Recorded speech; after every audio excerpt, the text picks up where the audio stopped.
220 कोटीचं tender मनपाने काढलेलं आहे इथे कन्स्ट्रक्शन करण्यासाठी इथे. आणि तुम्हाला माहिती आहे का, हा जो मॅप आम्ही मिळवला आहे तो काही दिवसातच आम्ही घेऊन समोर.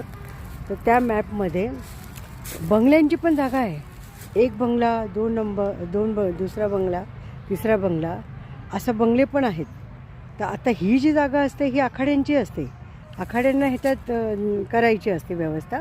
तर ह्यांनी आता म्हणजे इथे ते पक्के जे बंगले म्हणजे ते राहुटी ते करणार.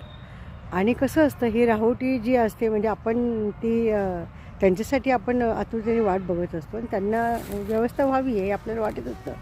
पण प्रशासन ह्याच्यावर म्हणजे ते पक्के बांधकाम करणार, त्याच्यामध्ये हवेला बांधणार आणि हॉल बांधणार आणि मग त्याच्यामध्ये हे इतके सुंदर झाडं तोडून ते रस्ते वगैरे करणार, पार्किंग वगैरे करणार. आणि हे साधूंसाठी नाही बरं, हे कोणासाठी, पर्यटकांसाठी. म्हणजे जे आपण म्हणतो ना VIP झोन, म्हणजे मला डाऊट आहे असा, त्यांनी ते तर काहीच क्लिअर सांगत नाही. तर एक VIP झोनसाठी इतका मोठा खर्च करणार आहेत, तुम्ही विचार करा. VIP झोनसाठी ते खर्च करणार आहे. त्यासाठी त्यांनी 220 कोटी रुपयाचं टेंडर काढलेलं आहे. आणि हा त्यांचा जो डाव आहे किंवा यांचा जो बेट आहे तो आम्ही पकडलेला आहे. त्यामुळे तो आता आम्ही काही तडीच जाऊ देणार नाही आहे. पण ते पण म्हणजे खूप नवल वाटतं मला. ते इरेला पेटलेले आहेत. त्यांनी काहीतरी सांगितलं असं गिरीश महाजनांनी की 14,000 खड्डे त्यांनी तयार करायला घेतले आहेत.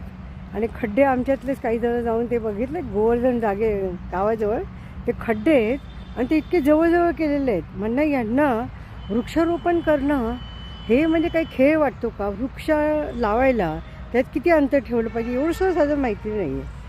तर म्हणजे हे काय वृक्षारोपण करणार आहेत? तुम्ही आम्हाला उल्लू बनवू नका, आम्ही त्यातले नाहीत. आमचं सगळं आयुष्य याच्यात गेलेलं आहे आणि नाशिककरांची संपदा आम्ही हिरावून घेऊ देणार नाही. धन्यवाद.